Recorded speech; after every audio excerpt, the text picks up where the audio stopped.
Muy buenas noches, hermanos. Les saludo en el amor del Señor en esta fría noche serenense.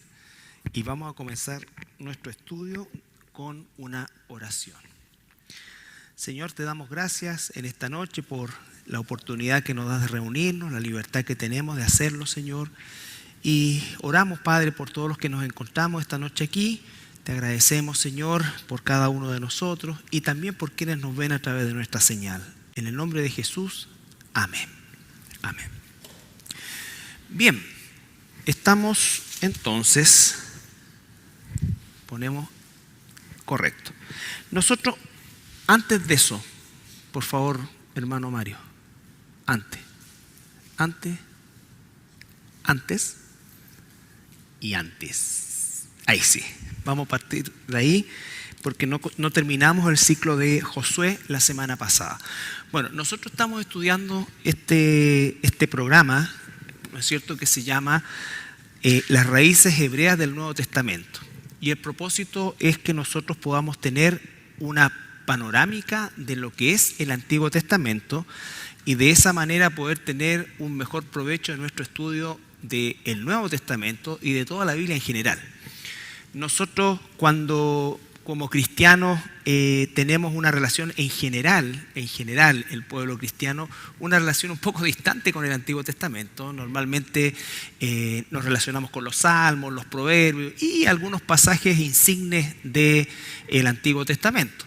Pero no siempre se hace un estudio exhaustivo y debemos hacerlo porque de lo contrario, como lo he dicho ya desde un principio, nos perdemos más o menos el 70% de la interpretación del Nuevo Testamento.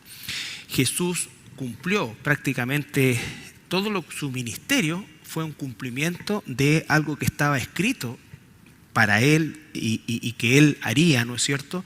Y cuando los apóstoles enseñaban la Escritura, ellos no enseñaban sus cartas, ellos enseñaban lo que hoy conocemos nosotros como el Antiguo Testamento. Entonces su vigencia era y es total. De hecho, el Antiguo Testamento contiene muchísima más profecía de los tiempos finales y de los eventos que no suceden todavía y sucederán, mucho más que lo que es el Nuevo Testamento. Y es prácticamente imposible hacer una interpretación del libro de Apocalipsis, el que cierra el canon bíblico. Es imposible hacer una interpretación correcta del libro de Apocalipsis sin un manejo pleno de lo que es el Antiguo Testamento. ¿Ya? Entonces, esa es la razón. Recordar que esto no tiene el propósito de introducir prácticas judaicas o en definitiva generar una instancia en la cual nosotros tengamos que someternos a prácticas culturales que, aunque pertenecen al pueblo judío actual, ¿no es cierto?, igual están lejos de lo que era la práctica incluso original de los tiempos bíblicos. ¿Ya? Y para poder entender eso, nosotros comenzamos y dimos un gran salto en el Antiguo Testamento y nos centramos básicamente a partir de Abraham, ¿no es cierto? A partir de Abraham. Abraham es el punto de partida de lo que será el inicio de la formación del pueblo de Israel y a través de ese pueblo vendría el Mesías y se cumpliría la premisa y la promesa dado a Abraham que a través de su simiente serían benditas todas las familias de la tierra. ¿Ya? Entonces, el manejar, el poder conocer la promesa abrámica nos lleva a nosotros a entender también nuestra relación con Abraham, al punto que cuando analicemos las conexiones más relevantes, como por ejemplo las que hace el apóstol Pablo acerca de la fe de Abraham, que somos hijos de Abraham nosotros también por la fe, y cada uno de los aspectos que en definitiva logran esas conexiones, vamos a poder tener, espero en el Señor, un entendimiento aún más rico de lo que es lo que el Señor nos revela en toda la palabra de Dios.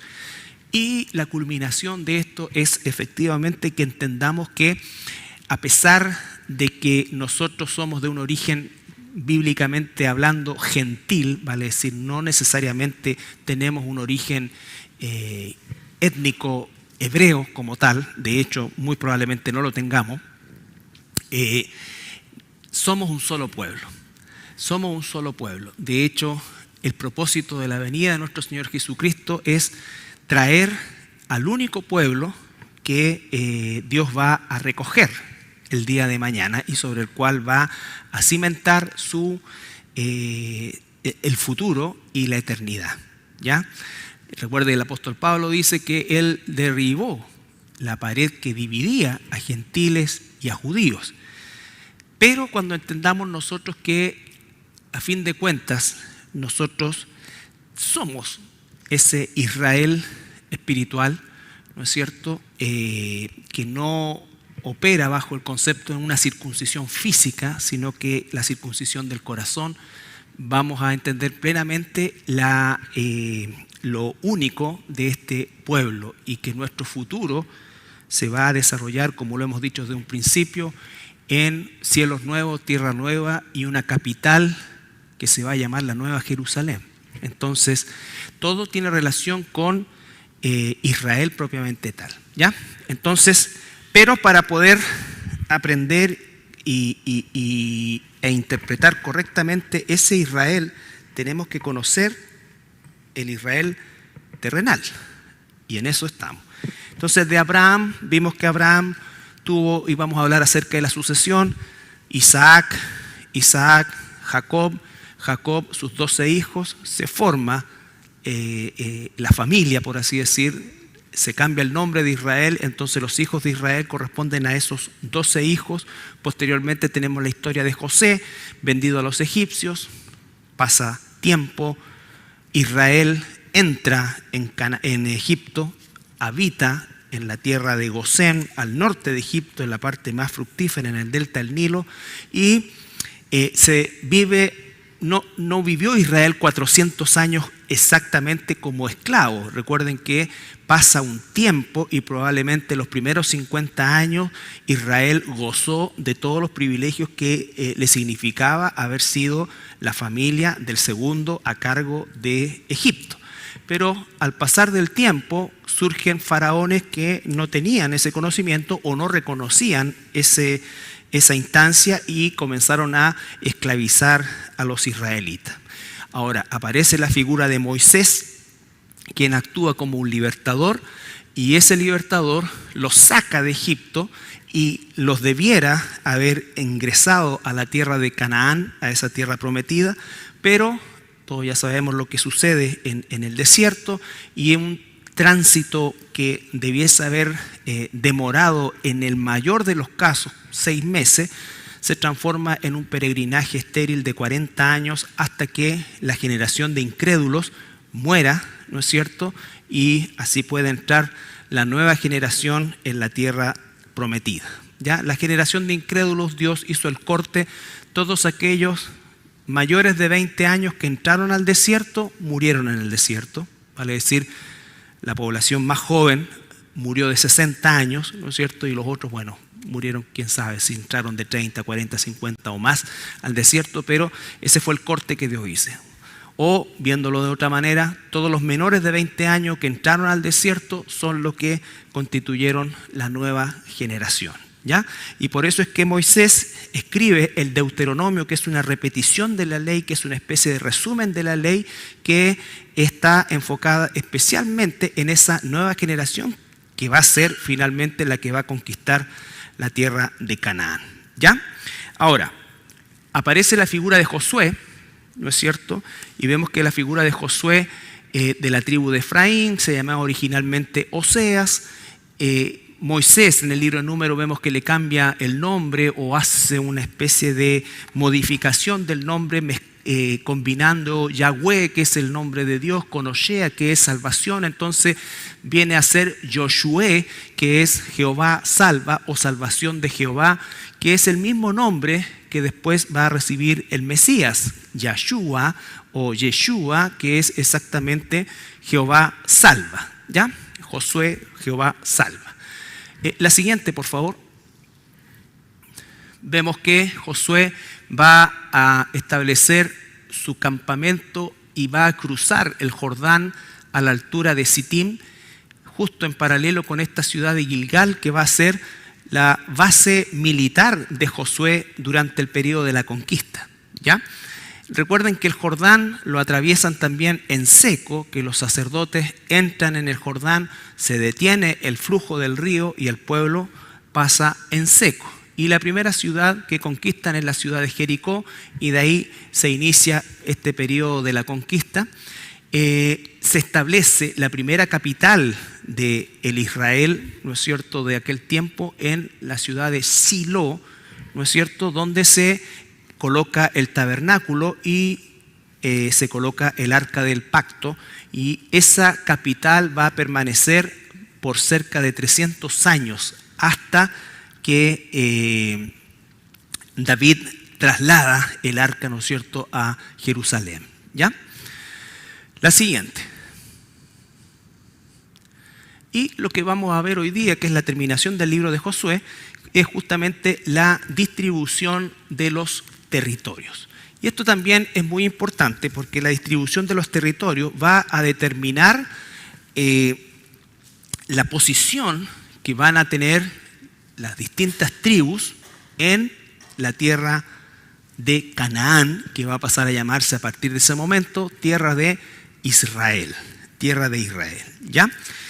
Ahora bien, solamente recordar en Génesis capítulo 15, versículo 13 al 16, nos va a recordar cómo 1000 años antes, escuche bien, 1000 años antes, Abraham recibe esta palabra. Génesis capítulo 15, versículos 13 al 16. Entonces Jehová dijo a Abraham: ten por cierto que tu descendencia morará en tierra ajena, y será esclava allí, y será oprimida 400 años. Mas también a la nación a la cual servirán juzgaré yo, y después de esto saldrán con gran riqueza. Y tú vendrás a tus padres en paz y serás sepultado en buena vejez. En la cuarta generación volverán acá, porque aún no ha llegado a su colmo la maldad del amorreo hasta aquí. Ya, esta palabra es tan importante porque ahora se está 1000 años después a punto de cumplir esta promesa. 1000 años antes Abraham recibe esta palabra que dice que su descendencia, porque recordemos que Abraham nunca habitó o nunca se estableció permanentemente en la tierra de Canaán, sino que él fue siempre un nómada, ¿no es cierto? Al punto que para poder sepultar a su esposa compró un terreno, la famosa cueva en la zona de Mamre, hoy día es el sur de Hebrón. Entonces, ¿pero qué le dice? Le dice: tu descendencia va a habitar esta tierra, pero primero va a pasar 400 años en Egipto, va a ser oprimido, ¿no es cierto? Yo voy a castigar en su momento a la nación que los oprima, y van a volver, porque le está hablando a Abraham estando en Canaán, y van a volver acá, le dice, ¿por qué? Después de 400 años, porque todavía no ha llegado al tope o al cúlmine. ¿Qué cosa? La maldad del amorreo. Entonces, las tribus que habitaban ese territorio se caracterizaban por ser muy malas, ¿ya? No solamente respecto al concepto de la idolatría, sino que además por una asociación con dos entidades idólatras como eran Baal y Astarot, que ambos reclamaban permanentemente sacrificios humanos y sacrificios de bebés o de niños, especialmente para mantener el concepto de fertilidad tanto de las mujeres como de la tierra, ¿ya? Entonces, ese es el tipo de personas que van a encontrar. Ahora, la conquista de Canaán es una conquista sangrienta. Nosotros no podemos decir otra cosa. O sea, las campañas militares de Josué fueron campañas sangrientas. No fueron, y algunas de ellas muy digamos, difíciles de creer que pudieran haberse realizado. ¿Ya? Pero tenemos que entender que es la forma en cómo Dios trata con el pecado en términos generales y que Dios es el mismo ayer, hoy y por los siglos. No significa que hoy día tenga manga ancha para el pecado. Ya hemos explicado que el concepto de la gracia nos permite a nosotros buscar, acercarnos al trono de la gracia en arrepentimiento y recibir socorro, como dice la palabra. ¿Ya? Entonces, la etapa que viene después de cruzar el Jordán es conquistar la tierra. ¿Ya? Se conquista la tierra de forma, como, dígame.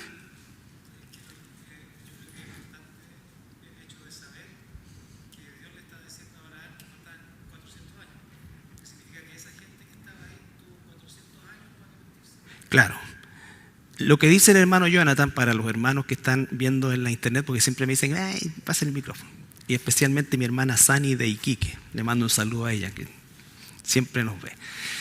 Bueno, él está diciendo que efectivamente uno tiene que tener la lectura de que esos 4 siglos, que fueron muchos más, porque cuando le habla a Abraham, le está hablando 1000 años antes. O sea, son 1000 años, 10 siglos que Dios le da a los cananeos para arrepentirse, de alguna manera. ¿Ya? Entonces,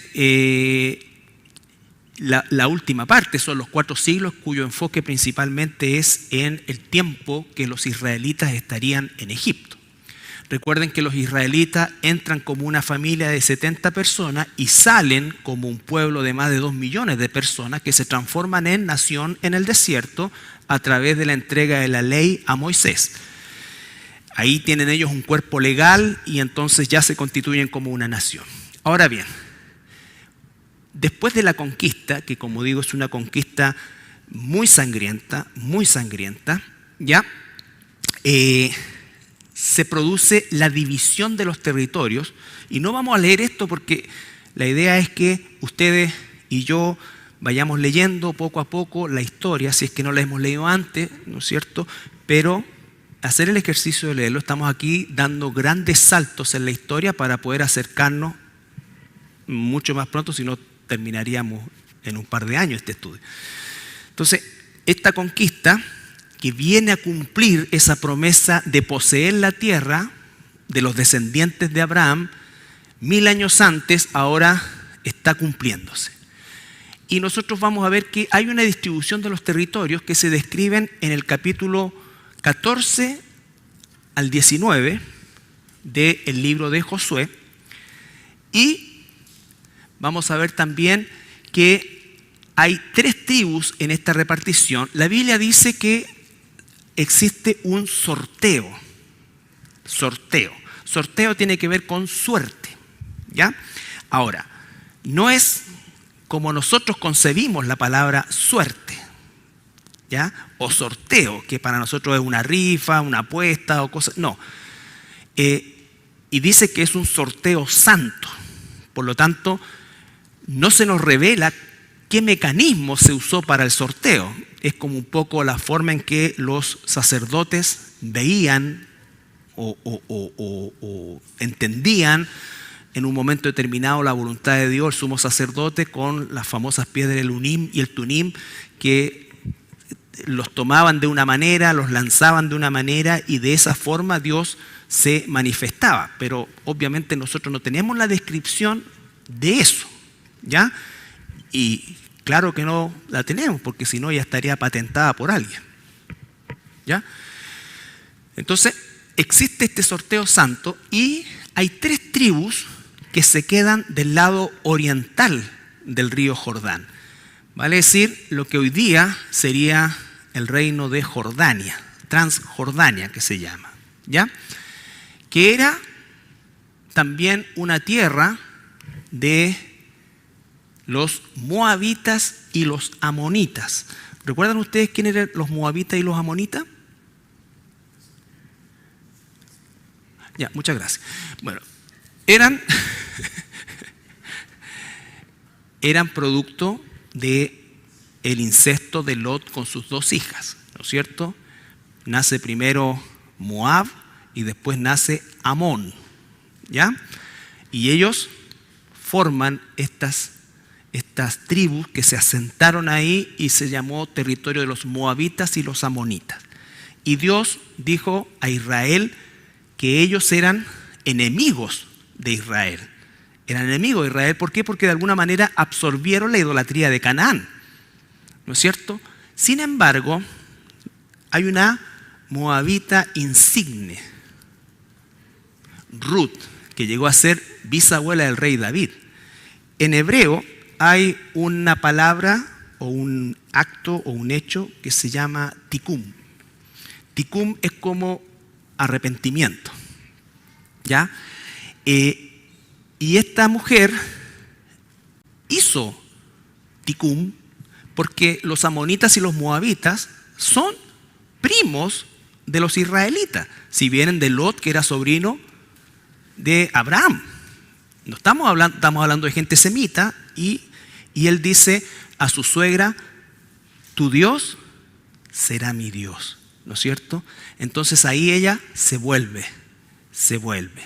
Y bueno, esto del tikum lo practicaron mucho, en paréntesis, los judíos en la Edad Media, cuando los obligaban a convertirse al catolicismo romano, ¿ya? Ellos hacían una profesión pública, pero después en privado hacían tikum y seguían practicando el judaísmo en forma oculta, los que se llamaron los criptojudíos, ¿ya? Bien, ahora, ¿qué es lo que sucede en un aspecto? Tenemos una tribu que son estas tres tribus quedan acá y solamente se asientan el resto acá, y vemos el territorio de Judá, que es este verde, no se alcanza a notar muy bien, pero ustedes en internet pueden poner distribución de las tribus y le va a salir clarito. Y dentro de Judá se estableció un trozo de territorio para la tribu de Simeón, que posteriormente y al pasar el tiempo, esa tribu fue absorbida por Judá, ¿ya? Desaparece como territorio propiamente tal y se absorbe en Judá. Lo mismo va a pasar con la tribu de Benjamín, que está acá. Y esto va a ser muy relevante cuando veamos el tiempo de la monarquía en la división del reino. El límite del reino del sur va a estar dado por el límite norte de Benjamín. De ahí para abajo se va a dar el territorio, lo que se va a llamar más adelante la casa de Judá, y de ahí para arriba las tribus del norte, la casa de Efraín, ¿ya? Pero eso lo vamos a ver después. Entonces, hay una tribu que son los levitas, ¿no es cierto? Los levitas no van a recibir territorio, y vamos a ver que van a existir ciudades dentro de todo el territorio y todos los territorios que se van a llamar las ciudades levitas, que lo vamos a ver un poquito más adelante, ¿ya? Entonces, eso está en Josué 21. Entonces, los levitas van a estar repartidos en 48 ciudades a lo largo de todo el territorio. De todo el territorio. ¿Por qué? Porque la capital va a estar más o menos por acá, cerca de Jerusalén, pero en la ciudad de Silo, ¿recuerdan?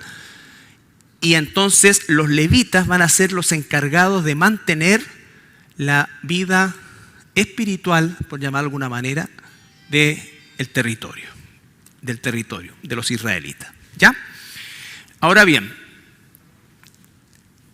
cuando nosotros analizamos esto, tenemos que ver que Moisés y la estatura de Moisés es tan importante porque dice, si nos vamos al Deuteronomio, no está aquí, pero quiero que veamos el Deuteronomio.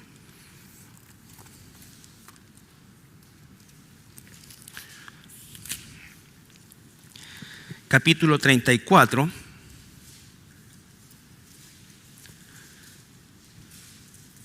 versículo 9 al 12.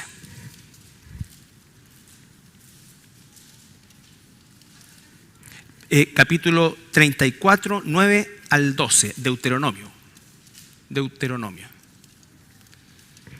34, 9 al 12. Todavía no lea, Jaime, porque mi mamá no lo encuentra. ¿Encontró, mamita? Muy bien. Ahora sí. 9 al 12 ya. Absolutamente.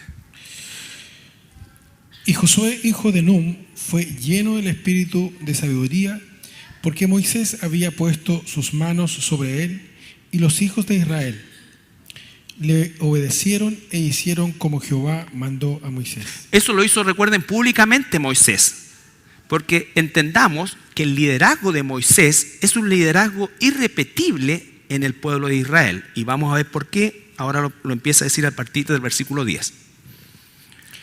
Y nunca más se levantó profeta en Israel como Moisés, a quien haya conocido Jehová cara a cara. Nadie como él en todas las señales y prodigios que Jehová le envió a hacer en tierra de Egipto, a Faraón y a todos sus siervos y a toda su tierra, y en gran poder y en los hechos grandiosos y terribles que Moisés hizo a la vista de todo Israel.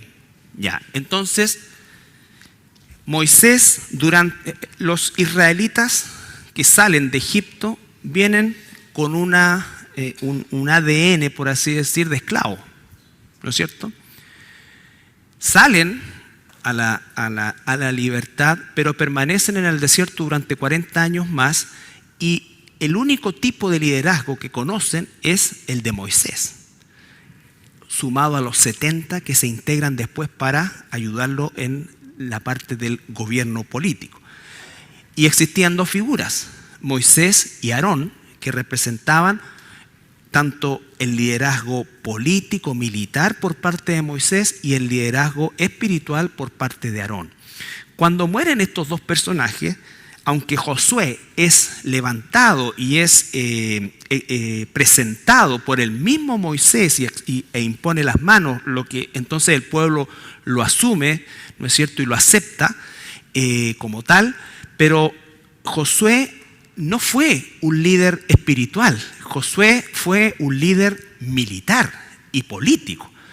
Un líder militar que encabezó la conquista que duró más o menos 10 años, y posteriormente un líder político que organizó, ¿no es cierto?, la relación entre las distintas tribus, pero no ejerció un liderazgo espiritual. Entendemos que los levitas eran los encargados de eso, pero cuando las tribus comienzan a ya tomar posesión de sus territorios, comienza a existir una desconexión entre las distintas tribus. Aquellas tribus o las tribus que en un principio se encontraban aglutinadas, representadas y unidas en un personaje, en un caudillo como Josué, ahora se empezaban a esparcir a la muerte de Josué, que es lo que vamos a ver a continuación. La siguiente, por favor. Bueno, las ciudades de refugio y las ciudades de los levitas. Si lo quieren buscar después, está en el capítulo 21 y en el capítulo 20. Fueron 48 ciudades levitas. Fueron 48 ciudades levitas y 6 ciudades de refugio. ¿Recuerdan qué es lo que eran las ciudades de refugio?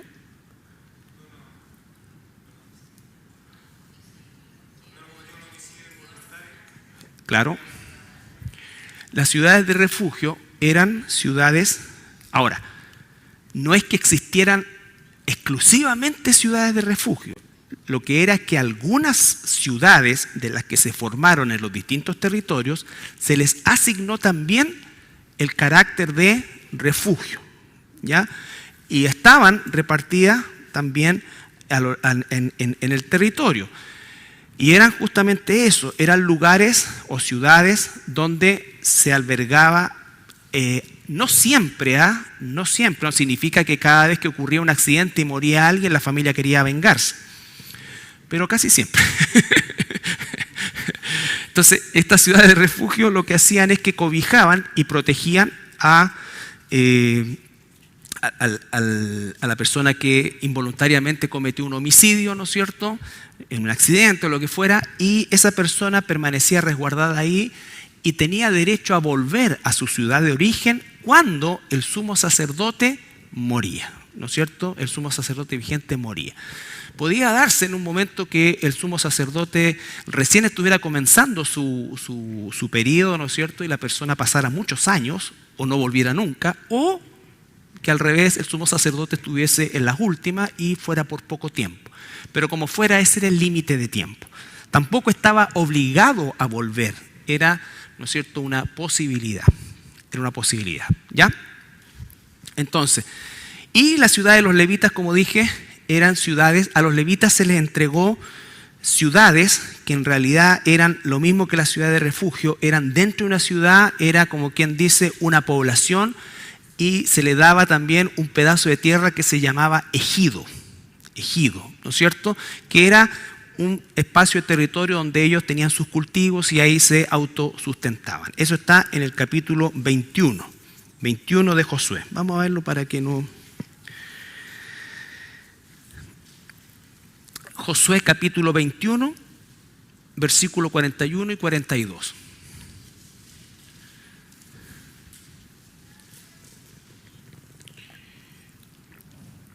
Y todas las ciudades de los levitas en medio de la posesión de los hijos de Israel fueron 48 ciudades con sus ejidos.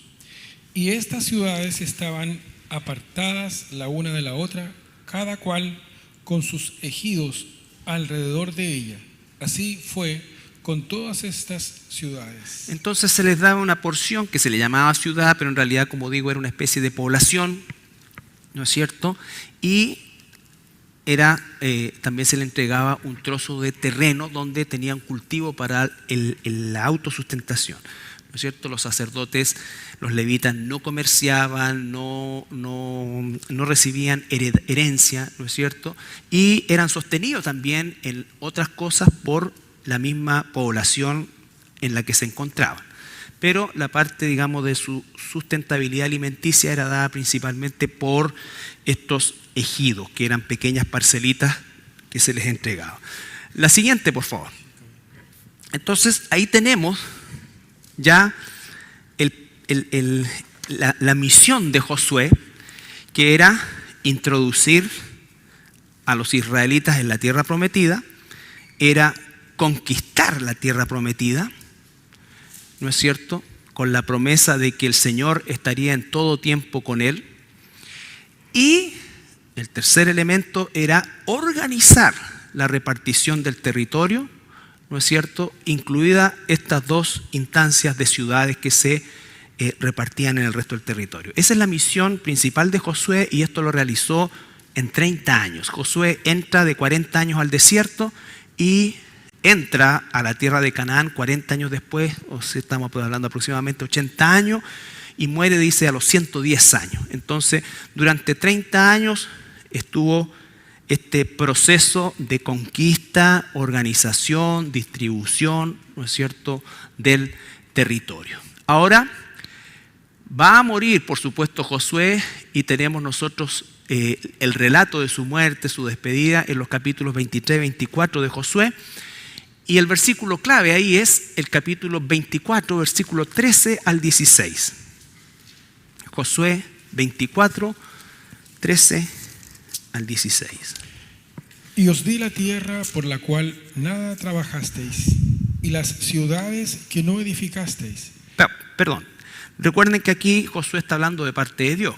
Dios le está diciendo a la gente, a Israel, ustedes tomaron una tierra con construcciones, con campos trabajados, ¿no es cierto? Llegaron a poseer algo. En las cuales moráis, y de las viñas y olivares que no plantasteis, coméis. Ahora, pues, temed a Jehová y servidle con integridad y en verdad, y quitad de entre vosotros los dioses a los cuales sirvieron vuestros padres al otro lado del río y en Egipto, y servid a Jehová.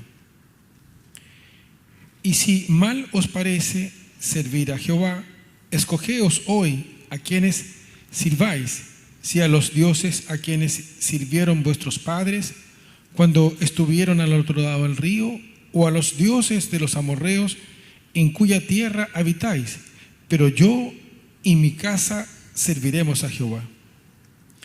Entonces el pueblo respondió y dijo: nunca tal acontezca, que dejemos a Jehová para servir a otros dioses.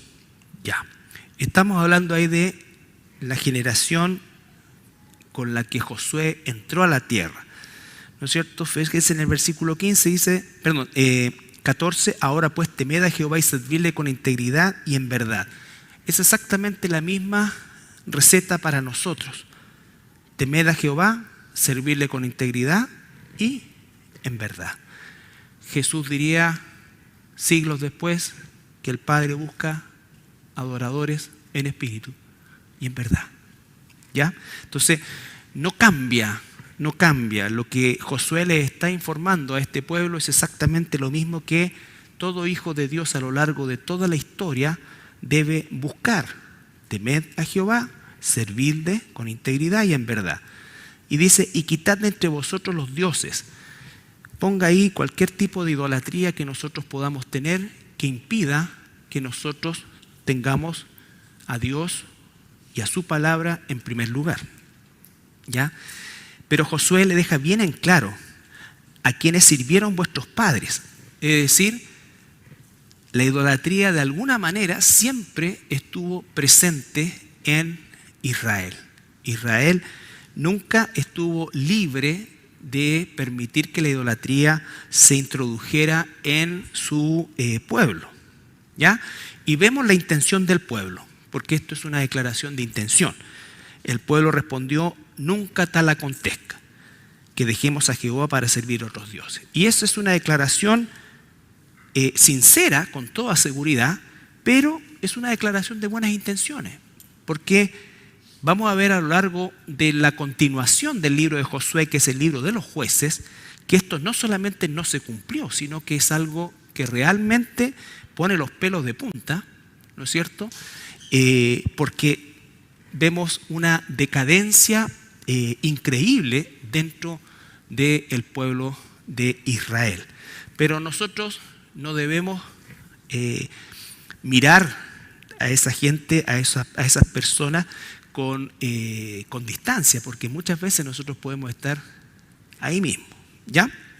Entonces termina el periodo de Josué y comienza el periodo de los jueces. Y quiero que analicemos este versículo. El libro de los jueces, como digo, es la continuación de esta historia, pero sin un líder, o mejor dicho, con una crisis absoluta de liderazgo. Porque Josué, como digo, fue un líder político, un líder militar, ¿no es cierto? Pero no fue necesariamente un líder espiritual, aunque sirvió a Dios, ¿no es cierto? Pero obviamente, al morir Josué, se produce un vacío de liderazgo y ocurre lo que ocurre cuando hay vacíos de liderazgo, que más bien se produce un caos que otra cosa. Por eso es que el libro de los jueces, que vamos a tratar un pedacito ahora y el otro la próxima semana, ¿no es cierto?, repite 4 veces una expresión que es escalofriante. No había rey en Israel y cada cual hacía lo que bien le parecía, ¿no es cierto? Es decir, no había un liderazgo, no había una dirección, no había un referente. Y vamos a ver que los jueces se van a levantar, ¿no es cierto?, de alguna manera para cumplir una especie de liderazgo, pero van a ser también hombres en su gran mayoría muy corruptos. Vamos a partir con Otoniel en el pic alto y va a terminar con Sansón en lo más bajo que pudiera existir. ¿Ya? Jueces capítulo 2, versículos 6 al 10. Porque ya Josué había despedido al pueblo y los hijos de Israel se habían ido cada uno a su heredad para poseerla. Esta es la continuación. Josué reparte y después todos se dispersan y comienzan a vivir su vida. Los efraínitas con los efraínitas y así sucesivamente. Y el pueblo había servido a Jehová todo el tiempo de Josué y todo el tiempo de los ancianos que sobrevivieron a Josué, los cuales habían visto todas las grandes obras de Jehová que él había hecho por Israel. Pero murió Josué, hijo de Nun, siervo de Jehová, siendo de 110 años, y lo sepultaron en su heredad en Timnat Será, en el monte de Efraín, al norte del monte de Gaz. Y toda aquella generación también fue reunida a sus padres, y se levantó después de ellos otra generación que no conocía a Jehová, ni la obra que él había hecho por Israel. Entonces dice que se levantó una nueva generación. Murieron toda la primera generación de aquellos que probablemente hicieron esa declaración que no va a acontecer así. Pero aparece otra generación o la nueva generación que dice que no conocía a Jehová. Y quiero que esta palabra no la olviden, porque ahí dice no conocía. Y no es que no supieran de Dios, sino que no tenían una relación con Dios. Es como la palabra ginosco en el Nuevo Testamento, que significa una relación de intimidad. ¿No es cierto? Uno conoce de algo o de alguien, pero no significa que tiene una relación con esa persona.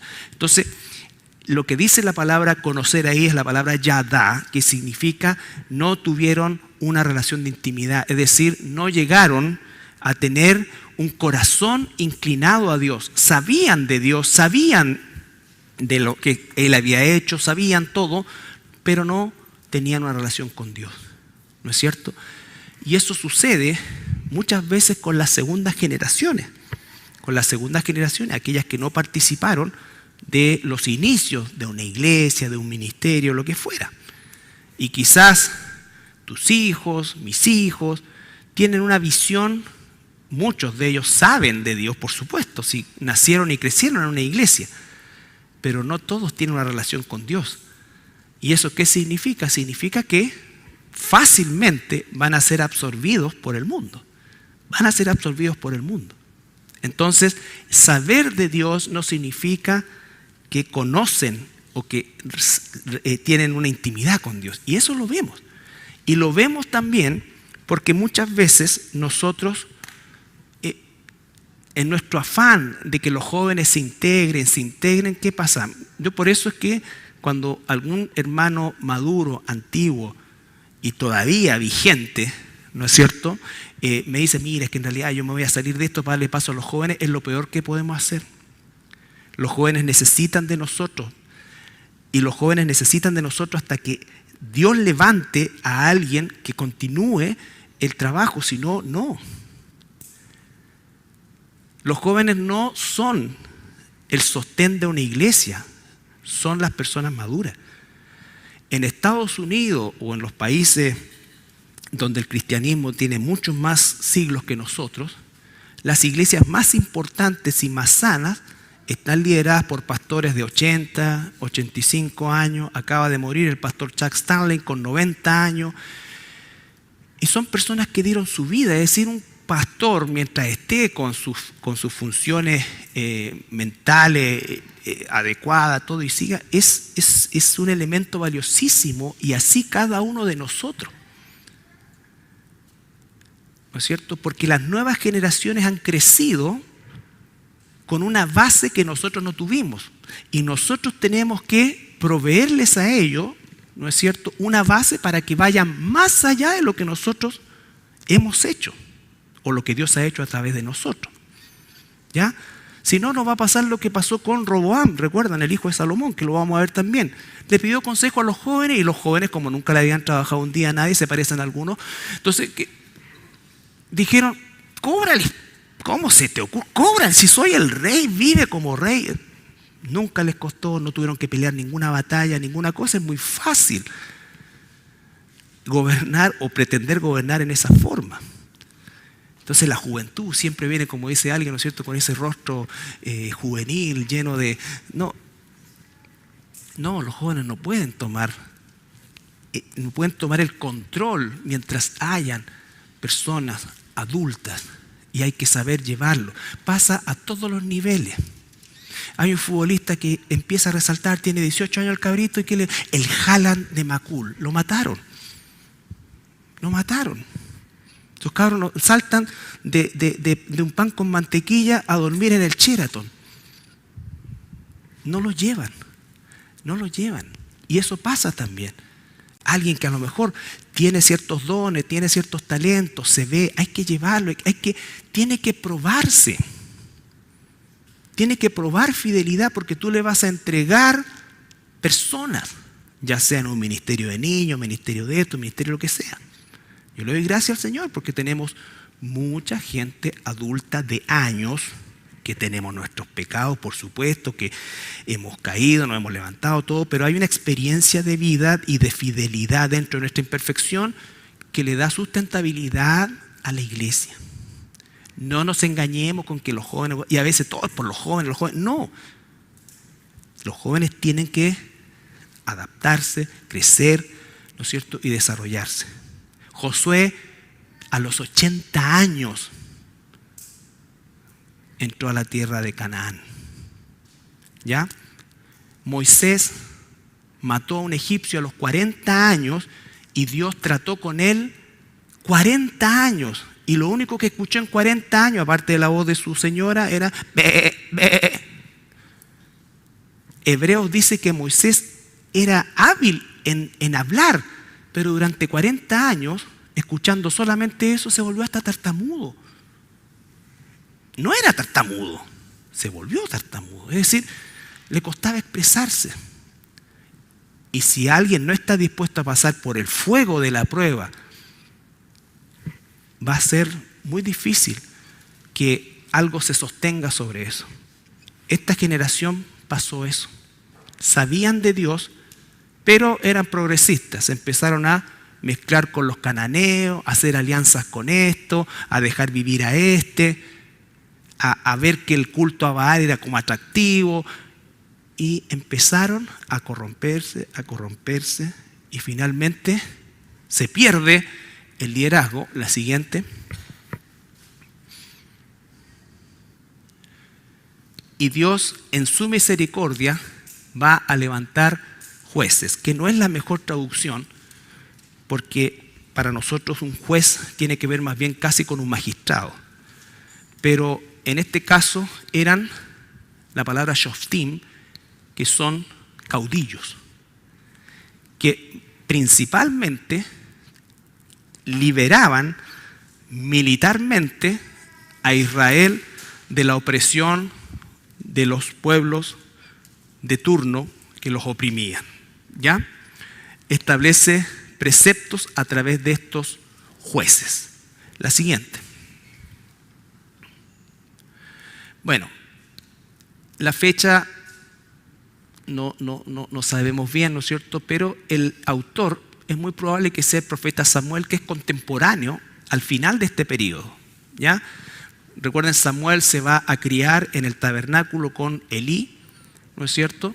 Y va a estar en Shiloh y va desde ahí ministrar, pero en definitiva Samuel se le considera dentro del periodo de los jueces, estuvo en el periodo de los jueces, pero se lo considera como el factor de transición de este periodo a lo que va a desembocar con la monarquía, porque este profeta va a ser quien va a ungir a los dos primeros reyes de Israel, a Saúl y a David.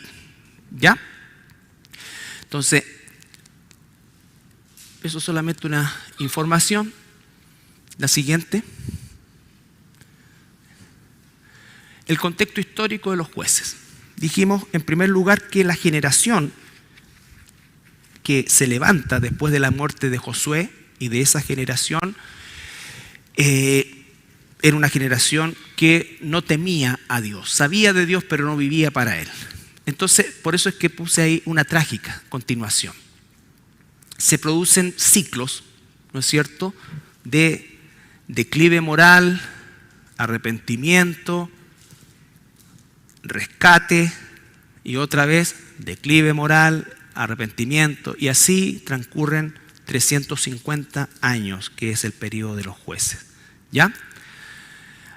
Hay razones por las cuales la nación de Israel, aparte de lo que leímos, que es lo principal, que se apartaron de Dios, hubieron a lo menos 5 razones. Lo primero fue la desobediencia al no echar a los cananeos de la tierra. Recuerden que la orden de Dios era barrer con todo.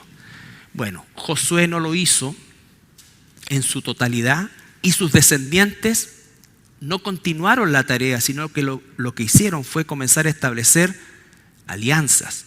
Vamos a ver Jueces 1, 19, 21 y 35.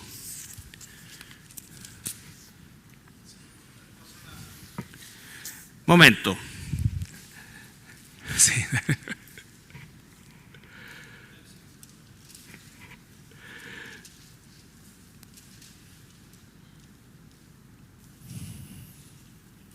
Y Jehová estaba con Judá, quien arrojó a los de las montañas, mas no pudo arrojar a los que habitaban en los llanos, los cuales tenían carros errados. ¿Sigo? Y dieron Hebrón a Caleb. Y dieron Hebrón a Caleb, como Moisés había dicho, y él arrojó de allí a los 3 hijos de Anac. Mas al Jebuseo que habitaba en Jerusalén no lo arrojaron los hijos de Benjamín, y el Jebuseo habitó con los hijos de Benjamín en Jerusalén hasta hoy. O sea, vemos que la conquista no se realizó de forma total, sino que de forma parcial. Y entonces cuando se levanta esta generación que no temía a Dios, se encontró con población de cananeos en los territorios. Pero no solo no los echaron, sino que los absorbieron, los hicieron pagar tributo. Pero comenzó un proceso de decadencia, porque al estar lejos o al no temer a Dios, comenzaron a verse atraídos hacia los cultos cananeos, hacia los cultos cananeos, que resultaban muy atractivos porque mezclaban lo ritual con lo sexual, eran bien depravados.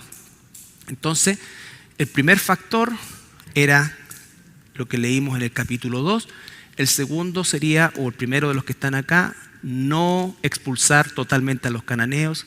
Segundo, la idolatría. Tercero, si ustedes se dan cuenta, esto va en aumento, mezcla ya definitivamente matrimonio entre israelita y cananeo. A pesar que se levantaban los jueces para liberarlos, la gran mayoría no los obedecía. Y por último, dejar a Dios después de la muerte de los jueces. O sea, la obediencia cuando se levantaba uno de estos personajes era parcial, pero cuando moría se volvían a desbandar. ¿Ya? Veamos el 3, 5 y 6. Jueces 3, 5 y 6. Así los hijos de Israel habitaban entre los cananeos, eteos, amorreos, fereceos, heveos y jebuseos. Fíjese, todos los pueblos cananeos, de todos había un remanente importante que estaba en la tierra de Israel. Y tomaron de sus hijas por mujeres y dieron sus hijas a los hijos de ellos y sirvieron a sus dioses. Ya. Entonces, la cosa ya se pone más densa. Después, no obedecieron a los jueces. 2:17.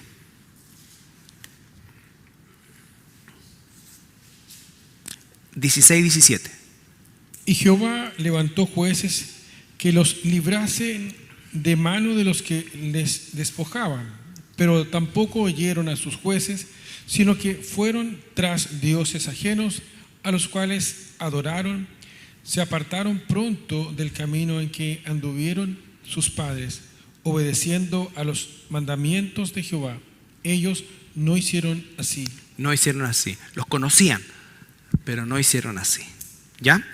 Y una vez que uno de los jueces moría, se volvían a desbandar. Y ahí lo vimos, ¿no es cierto? Más acontecía, el último versículo.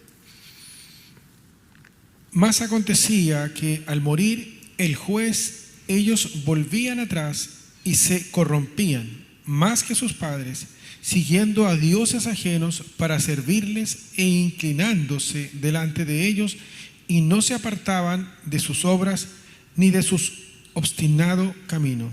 Ya. ¿Y qué pasaba entonces el 20?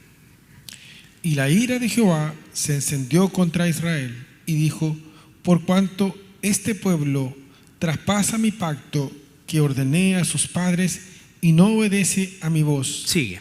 tampoco yo volveré más a arrojar de delante de ellos a ninguna de las naciones que dejó Josué cuando murió. Ya. Entonces, Dios entraba en ira y la próxima semana vamos a ver parte de este círculo vicioso que se producía, ¿no es cierto? Idolatría, ¿no es cierto? El pueblo lloraba por la aflicción. Dios levantaba un juez, ¿no es cierto? O un caudillo, un líder. Eran liberados parcialmente, moría el juez y volvían otra vez a ese ciclo. Y ese ciclo, como digo, se repitió durante 350 años hasta que aparece el periodo de la monarquía. ¿Ya? Bien, vamos a llegar hasta aquí el día de hoy. ¿Qué iba a preguntar? No te olvidaste.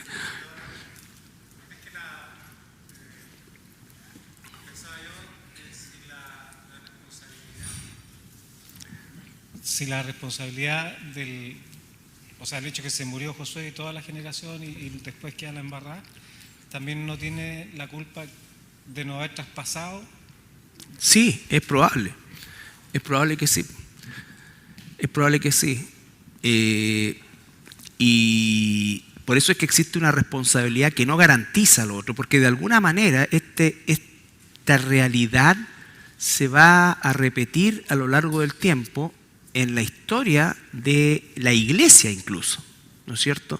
Aquellos primeros hermanos que levantaron las iglesias en lo que es hoy día Turquía, Grecia, cuando esas generaciones fueron desapareciendo, no hubo una continuidad, y desaparecieron todas esas iglesias, Entonces sí, hay responsabilidad de los que estamos y hay responsabilidad de los que se quedan. Entonces, lo importante y lo que decía yo es que nosotros debemos seguir invirtiendo en hermanos, hermanas, que vengan unos pasos más atrás que nosotros. No pensemos que la iglesia va a quedar en manos de un joven de 18, de 25, porque tiene un don que seguramente es probable, pero a ese joven le falta trabajar, le falta quizás casarse, le falta pasar, le falta tener el primer hijo, que es como la prueba de fuego, ¿no es cierto? Le faltan muchas cosas. Y nosotros tenemos una población que es desde guaguitas, muy bebitos, recién nacidos, hasta hermanos o hermanas que tienen 90 años. Y tenemos una gran masa entre los 40 y los 50 años de donde debieran salir la mayor cantidad de líderes, cosa que a nosotros que ya vamos caminando a los 60, otros a los 70, ¿no es cierto? Esta sea la generación que nos reemplace. No nos saltemos esa generación, ¿se entiende? No nos volvamos locos con esta otra parte. Hay así una masa que tiene por lo menos, si el Señor no viene antes, 20, 25, 30 años en el carrete. ¿Ya? Salvo que pele la papa y tengamos que bajarlo, ¿no es cierto?, del púlpito o de lo que sea. ¿Ya? Bien, oremos. Jaimito. Bendito Dios, te agradecemos esta tarde, noche, por tu palabra, que es verdad y es toda la verdad, Señor. Nos vamos redargüidos seguramente esta tarde al volver a leer el versículo 14 del capítulo 24, que dice: ahora pues temed a Jehová y servidle con integridad y en verdad, y quitad entre vosotros los dioses de los cuales sirvieron vuestros padres. Padre, tu palabra es como un espejo para nuestras vidas. Donde quiera que leamos, ya sea en el Nuevo Testamento, Antiguo Testamento, nos vamos a encontrar con lo que tú nos muestras y podemos ver quiénes somos realmente. Padre, perdónanos y ayúdanos, Señor, a volvernos cada día a ti. Nos vamos desafiados esta noche para mirar qué tan íntegros somos, Señor, qué tan fieles y obedientes somos a ti. Padre, te agradecemos por tu misericordia, porque tú, a pesar de nosotros mismos, nos amas, y nos amas porque ves en nosotros a tu Hijo. Gracias por eso, Señor. Y danos la fuerza y la fortaleza para vivir vidas con integridad. En Cristo Jesús oramos, nuestro Señor y Salvador. Amén.